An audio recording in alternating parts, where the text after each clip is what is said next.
Hello friends, कैसे आप सभी। गूगल मैथ्स में आपका स्वागत है। आज हम लोग एक नए वीडियो की शुरुआत कर रहे हैं। इसमें हम लोग क्लास 10th का जो सुपर वेरी इंपॉर्टेंट क्वेश्चन होगा बिहार बोर्ड के लिए 2026 में पूछे जाने के लिए, उसको करने का प्रयास करेंगे और इस एपी चैप्टर यानी 5 चैप्टर का पूरा रिवीजन भी करेंगे। तो चलिए वीडियो को बिना देरी किए आगे बढ़ते हैं। उससे पहले अगर आपको वीडियो समझ में आएगा तो चैनल को सब्सक्राइब करिएगा, वीडियो को लाइक एंड शेयर करिएगा। तो आइए देखते हैं। सबसे पहले चैप्टर है समांतर श्रेणी। श्रेणी कहिए या कहिए श्रेणी। शॉर्ट वे में बोलते हैं इसको एपी। क्या बोलते हैं? एपी।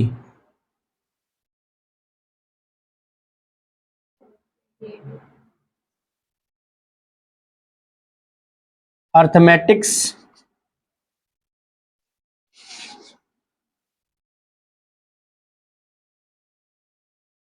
प्रोग्रेशन।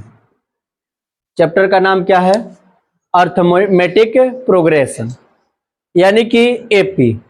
इसको अनुक्रम भी बोल सकते हैं। एपी को क्या बोल सकते हैं? अनुक्रम। इंग्लिश में इसको बोलते हैं सीक्वेंस। अब देखते हैं सबसे पहले कि एपी कहते किसको है। जैसे मान लीजिए कि मैंने यहां पे लिखा एपी 2 4 6 8 10 ... फिर मैंने लिखा 1 2 3 4 5 ... फिर मैंने लिखा मान लीजिए 4 8 10 12 14 16। अब आप देख पा रहे होंगे कि ये जो है एक सीक्वेंस में जा रहा है, जैसे 2 2 2 2 का अंतर जा रहा है। फिर यहां पर देखेंगे 1 2 3 4 5, ये भी एक सीक्वेंस में जा रहा है। यहां पर देखेंगे 4 8 10 12 14 16, ये भी एक सीक्वेंस में जा रहा है। तो ये सभी जो है एपी में है। ठीक है, यानी कि एपी में वही संख्या हो पाती है जो एक सीक्वेंस बनाती हो। ठीक है, एक अच्छा सा नियम बनाती है, कुछ भी जैसे सेम कैटेगरी में जाए। अब मैं एक और लिखता हूं संख्या। जैसे मैंने लिखा 3 5 9 11 13 17 19। अब यहां पर देखिएगा 3 और 2 5 हो गया, 5 4 9 9 2 11 11 2 13 13 4 17 17 2 19। कभी 2 जा रहा है, कभी 4 जा रहा है, कभी 4 जा रहा है, फिर 2 जा रहा है। तो ये एक एपी में नहीं है, क्योंकि ये एक सीक्वेंस नहीं बना रहा है। कारण यह है कि इसका अंतर जो सेम आना चाहिए। जैसे यहां पर देखिएगा तो इसमें प्रत्येक का जो अंतर है, डिफरेंस जो है वो 2 का है। कितने का है? 2 का है, 2 का है, 2 का है। यहां पर देखिएगा 1 का है, 1 का है, 1 का है, 1 का है। यानी कि इसका अंतर जो है हर समय क्या है? यहां पर 4 का है। ठीक, यहां पे 12 होना चाहिए था, 14 होना चाहिए, सॉरी 4 8 हो गया, 4 12 हो गया, 16 हो गया। ये भी गलत लिख दिए थे, 20 और 22, 20 24। अब यहां पर 4 4 का डिफरेंस है, 4 का 4 का 4 का 4 का। ठीक है, बात समझ रहे हो ना? यहां पर देखिए 4 8 12 16 20 और 24। कहां एक रहेगा? 16 नहीं है। अब देखिए ध्यान से। अब जैसे मैंने 2 तरह के लिखे, जैसे ये लिखा तो ये सभी एपी में था, ये लिखा मैंने ये एपी में नहीं था, लेकिन थोड़ी देर पहले ये भी एपी में नहीं था, अभी जस्ट इसको चेंज किया गया तब ये एपी में हुआ है। समझ गए? यानी कि एपी में वही संख्या होती है जिसका अंतर जो है वो क्या हो? समान हो। ठीक है, अब आपसे ये बोला जाएगा कि कौन एपी में नहीं है, तो जिसका अंतर समान में नहीं होगा तो वो एपी में नहीं होगा। आगे क्वेश्चन देखते हैं। अगला क्वेश्चन हमारा ये है कि एपी होते कितने प्रकार के? एपी होते 2 प्रकार के। एक होता है परिमित एपी, एक होता है अपरिमित एपी। अब देखिए ये जो दोनों है ये है अपरिमित एपी, एपी, और ये जो है ये है परिमित एपी। ठीक है। अब परिमित क्यों है? क्योंकि इसमें डॉट डॉट नहीं लगा है, यानी कि इसका पद निश्चित है। यानी जिस एपी का पद निश्चित होता है उसको परिमित एपी कहते हैं, और जिस एपी का पद निश्चित नहीं होता है उसे अपरिमित एपी कहते हैं। आपको पहले समझाए कि एपी कौन होता है, दूसरे बार समझाए कि एपी कौन नहीं होता है, तीसरे बार में समझाए कि एपी कितने प्रकार के होते हैं। तो एपी दो प्रकार के होते हैं, परिमित एपी और अपरिमित एपी। समझ गए? अब हम लोग थोड़ा सा ये भी समझेंगे कि इसका जो डी है यानी कि अंतर है कैसे निकाला जाता है। अब जैसे मैंने इसको हटाया, मैं अब इसको हटा रहा हूं, अब ध्यान से देखिएगा।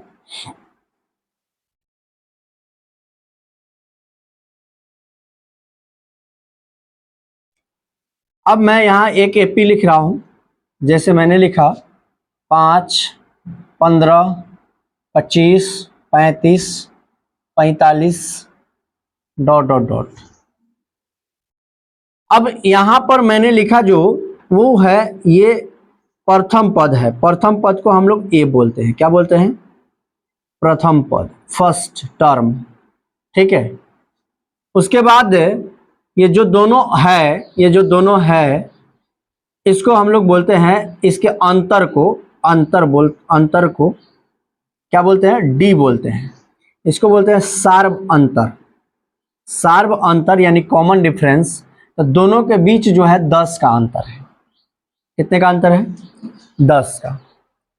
इसमें कितने पद हैं उसको बोलते हैं एन, यानी पदों की संख्या। एन बराबर क्या होगा भैया? पदों की संख्या। एन बराबर क्या होगा? पदों की संख्या, एन। ठीक है। अब देखिए सबसे पहले मैं एक और एपी लिखता हूं। जैसे एपी का हम जनरल टर्म लिखे यानी व्यापक रूप लिखे तो क्या होगा? एक होता है A plus 1D, A plus 2D, A plus 3D dot dot dot dot dot. यानी कि ये बढ़ते जाएगा बढ़ते जाएगा। यानी ये पहला पद हो गया। पहला पद में पहला पद प्लस तो 1 गुणे अंतर, फिर पहला पद प्लस 2 गुणे अंतर, फिर पहला पद प्लस 3 गुणे अंतर। इसी तरह से बढ़ते बढ़ते जाएगा। इसे एपी का व्यापक रूप भी कहते हैं और इसे एपी भी कहते हैं, चाहे एपी निकालने का सूत्र भी कहते हैं। यहाँ पे एपी निकालने का सूत्र हम रख सकते हैं। अब आगे देखिएगा, आगे मैंने बताया आपको कि जो ये 10 मतलब ये डी जो है इसको अंतर बोलते हैं, ए जो है ये प्रारंभिक पद है, एन जो है वो पदों की संख्या है। अब मैं आपके सामने एक और एपी लिख रहा हूं। ठीक है, ध्यान से देखिएगा। जैसे मैंने लिखा 2, 4, 6, 8, 10, 12, यानी कि यहां पर एक जो एपी मैंने लिखा ये जो है, अब इसमें आप बोलोगे कि सर ये तो प्रथम पद हो गया ए। ठीक है, बहुत अच्छा, फर्स्ट टर्म प्रथम पद। अब यहां पे दिखाई दे रहा है कि नहीं? अगर मैंने बोला कि यहां पर डी मैंने लिखा यानी कि 4 माइनस 2 यानी 2, यानी कि ये अंतर है, यानी सार्व अंतर इसको बोलते हैं। क्या बोलते हैं दोस्त? सार्व अंतर, अंतर। अब यहां पर एक पद लिखा हुआ है, इसको बोलते हैं अंतिम पद। अंतिम पद, अंतिम पद जो है इसको हम लोग एन बोल सकते हैं या टीएन बोल सकते हैं। एन बोल सकते हैं या टीएन बोल सकते हैं। क्या बोल सकते हैं? अब आपको इन लोगों का फॉर्मूला सिखाते हैं थोड़ा सा। जैसे मैंने कहा कि अगर आपको ए एन बराबर सूत्र निकालना है या टी एन बराबर निकालना है, ए एन या टी एन, ए एन या टी एन, तो क्या लिखेंगे?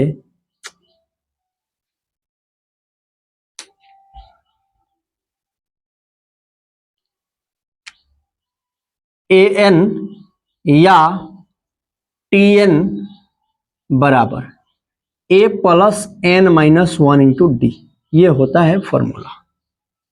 अगर किसी बंदे को डी का आंसर निकालना है, डी का, तो डी का मतलब होता है सार्व अंतर। और इसका होता है A2 माइनस A1, यानी कि दूसरे वाले पद में से पहले वाला पद को घटाना। इसको आगे भी और बढ़ाकर लिख सकते हैं A3 minus A2, A4 minus A3, A5 minus A4, मैंने जितना लिखना चाहेंगे। जैसे जांच करेंगे हम लोग इसका अंतर निकाल करके तो ऐसे निकाल सकते हैं। ठीक है, आपको एक मैंने बताया Tn या An बराबर, एक मैंने बताया कि आप n बराबर क्या कर सकते हैं, पदों की संख्या, या इसको हम लोग इसको nवा पद भी बोलते हैं, nवा पद, याद रखेंगे इसको हम लोग nवा पद भी बोलते हैं। A तो पहला ई वाला होता है, D कौन होता है, सार्वंतर A2 माइनस A1 करके निकाल सकते हैं। ठीक है, ये देख सकते हैं आप लोग नोट डाउन इसको कर सकते हैं, कोई दिक्कत नहीं है। आइए दोस्त, अब इसमें कुछ आगे बढ़ते हैं। अब हम लोग योग का फॉर्मूला सीखते हैं। योग को बोलते हैं Sn। ठीक है, यानी कि प्रथम n पदों का योग ज्ञात करने के लिए फॉर्मूला है। तो Sn बराबर क्या होता है, Sn बराबर होता है n/2 into 2a plus n minus 1 into में होता है d। समझ रहे हैं, कभी कभी Sn बराबर n/2 into 2a plus n/2 into a plus an लिखा जाता है, या यहाँ पर a प्लस l भी लिखा जाता है। l का मतलब भी an ही होता है, या कभी कभी आप लोग को देखने को मिलेगा tn भी। तो आपको घबराने की जरूरत नहीं है, केवल आपको ये वाला फॉर्मूला याद रख लेना है, बेसिक फॉर्मूला यही है, काम आपका हो जाएगा। अब खास करके एपी में दो फार्मूला हैं जो आपके लिए बहुत ही इंपॉर्टेंट है, और इसी दो फार्मूला से हम लोग पूरा का पूरा प्रश्नावली खत्म कर लेंगे। तो आइए अब देखते हैं कि सबसे पहले हम लोग, चलने दीजिए, हम लोग कैसे एपी पहचानेंगे कि एपी में है कि नहीं। ये तो बता दिए हैं, कौन एपी में नहीं है ये बता दिए हैं, लेकिन अब आपको बताते हैं, जैसे प्रश्न देगा एपी 3, 5, 7, 9, 11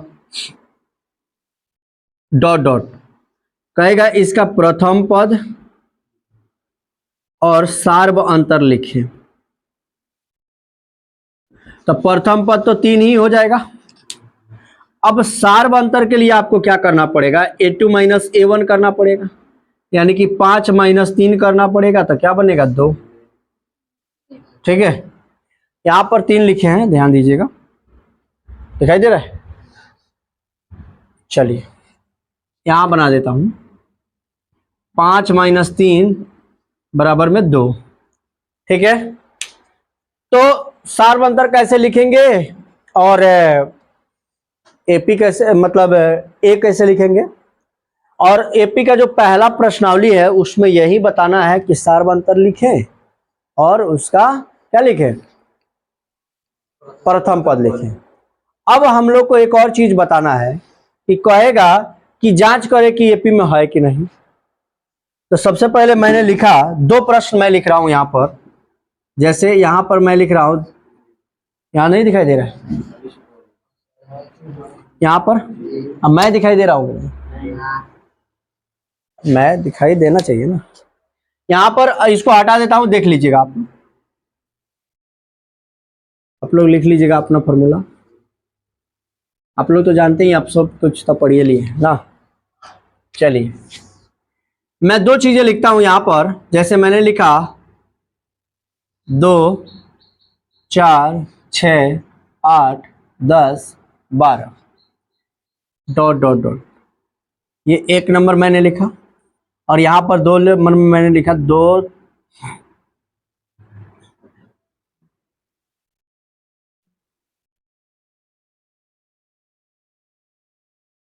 2 चीजें मैंने यहां पे लिखा। अब हम लोग को पता करना है कि एपी में है या नहीं है। अगर एपी में है तो उसके 2 पद और लिखने के लिए बोलेगा, तो उस तरह से भी लिख देंगे। सबसे पहले हम लोग क्या करेंगे, डी निकालेंगे। तो डी मतलब होता है A2 माइनस A1, यानी कि 4 माइनस 2 यानी कि 2। फिर अगला डी निकालेंगे तो A3 माइनस A2 यानी कि 6 माइनस 4 तो कितना आ जाएगा 2। फिर यहाँ पर निकालेंगे D बराबर A4 माइनस A3, फिर A4 के जगह पर 8 माइनस कितना लिखेंगे 6 तो कितना आ जाएगा हमारा 2। अब इस प्रकार से आप निकालते जाएंगे तो सेम सेम आ रहा है, देखिए सेम सेम आ रहा है, तो यह AP में है। अब इसके आगे के दो जो पद लिखने हैं उसको क्या लिखेंगे, जैसे 2 का अंतर जा रहा है तो 12 और 2 14, 14 2 16, 16 2 18, 18 2 20, इस प्रकार से आप लिखते चले जाएंगे। अब आपको समझ में आ गया। अब नीचे वाला देखते हैं, अगर यह भी AP में है तो इसके भी अगले 3 पद 4 पद 5 पद लिखिए। तो जैसे मैंने देखा कि प्रथम पद जो है पहले D निकालते हैं, तो D क्या हो जाएगा A2 माइनस A1 यानी कि 2 माइनस 3 तो माइनस में आ जाएगा 1। फिर D बराबर A3 माइनस A2 तो 1 माइनस में 2 तो यहाँ भी माइनस 1 आ गया। फिर D बराबर A4 माइनस A3 तो A4 है 5 और A3 है 1 तो यहाँ पर घटाएंगे तो 4। अब यहीं से ये AP में नहीं है। आपको समझ में आ गया होगा कि कौन AP में नहीं है कौन AP में है। तो बहुत सारी चीजें आपको समझाए हैं। अब थोड़ा सा हम लोग nवां पद निकालने के लिए चल रहे हैं। चलिए इसको नोट डाउन करिए। आइए दोस्त अब और दो प्रश्न करते हैं। क्या लिखा हुआ है, AP 20 25 30 .100 में कितने पद हैं। सबसे पहले पदों की संख्या बताना है यानी n बताना है। तो n बराबर क्या हो जाएगा वाट, यहाँ पे सॉल्व लिख दीजिएगा। A मतलब क्या हो जाएगा 20 जो प्रथम पद होता है। D तो जानते ही आप लोग A2 माइनस A1 यानी कि 25 माइनस में 20 तो कितना आ जाएगा इसका आंसर 5। कितना आ जाएगा 5। अब आपको निकालना है AN बराबर A plus N minus 1 into D। तो AN बराबर दिया हुआ है 100 यानी अंतिम पद यानी AN कितना दिया हुआ है, AN बराबर दिया हुआ है 100 तो 100 हो गया। A के जगह पर 20 हो गया, N माइनस 1 और D की जगह पर कितना हो गया, ये हो गया 5। अब इसको इधर लेके आओगे तो 100 माइनस 20 और यहाँ हो गया N माइनस 1 और गुणा में 5। इसको घटाओगे तो ये 80 हो जाएगा और ये N माइनस 1 I इंटू में हो जाएगा 5। अब जब इसको काटोगे यहाँ से तो ये 16 मर्त में कट जाएगा, 16 85। अब यहाँ पर n माइनस 1 बराबर 16 तो n बराबर 17 हो जाएगा। ठीक है, यहाँ पर n बराबर क्या हो जाएगा, यानी कि ये 16 मर्त में कटा था और ये जुटेगा तो 17 हो जाएगा। इसका देखिए कह रहा है कि AP 1 4 7 10 डॉट के 18वां पद ज्ञात कीजिए, यानी इसका n बराबर दे दिया हुआ है 18। ठीक है, A बराबर भी है 1, D बराबर भी है A2 माइनस A1 यानी कि 4 माइनस 1 यानी कि 3। AN बराबर बताना है वाट। AN बराबर सूत्र क्या होता है, A plus N minus 1 into D। तो AN के जगह पर कितना रखना है नहीं मालूम, वो तो निकालना ही है। A के जगह पर कितना हो गया 1, N माइनस 1 यानी 18 माइनस 1 और D की जगह पर कितना है 3। AN बराबर 1 अब प्लस यहाँ पे 17 गुणे 3, 17 3 51 अब प्लस में यहाँ पे 1 यानी AN बराबर कितना निकल गया 52। यानी AN का यहाँ दिखाई दे रहा है, AN का आंसर हो जाएगा 52 यानी कि 52। 52 नहीं दिखाई दे रहा है, यहाँ पर देखिएगा AN बराबर कितना आ जाएगा 52 52। तीसरा क्वेश्चन है कि किसी AP का 5वां पद 26 है और 10वां पद 51 है तो इसका 15वां पद क्या होगा। अब देखिए प्रश्न है तो सबसे पहले सॉल्व लिखना पड़ेगा। अब कह रहा है कि किसी AP का 5वां पद तो A प्लस 4D बराबर में 26। कंसेप्ट तो बताए थे कि 4 क्यों आएगा, आपको एक बार समझा देता हूं। जैसे सूत्र होता है A plus N minus 1 into D AN बराबर, ठीक है, तो A के जगह पर A रखेंगे, N के जगह पर 5 रखेंगे, माइनस 1 रखेंगे और D के जगह पर D रखेंगे और इसका पद दे दिया हुआ है 26। अब यानी कि AN का वैल्यू ही क्या दिया हुआ है 26।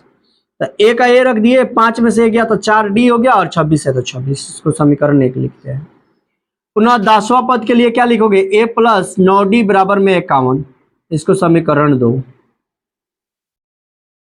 अब समीकरण 1 तथा 2 से, समीकरण 1 तथा 2 से, अब समीकरण 1 क्या कह रहा है दोस्त कि a प्लस 4d बराबर में 26 और a प्लस 9d बराबर में 51, यहाँ पे माइनस माइनस, यहाँ पे माइनस, ये कट गया, या माइनस 5d आ गया और यहाँ पे आ गया 25 माइनस में, माइनस से माइनस कट गया, d बराबर में आ गया 5, d बराबर में कितना आ गया 5। अब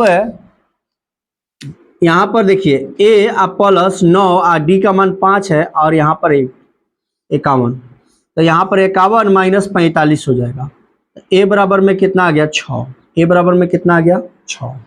अब आपको क्या करना है, a प्लस 14d यानी कि 15वां पद ज्ञात करना है। कौन सा पद, 15वां पद, तो क्या लिखेंगे, a प्लस 14d, a का मान है 6, 14 d का मान है 5, तो 14 × 5 = 70 और 6 = 76, इसका आंसर आ जाएगा। यानी कि इस प्रश्न का आंसर जो होगा वो 76 हो जाएगा।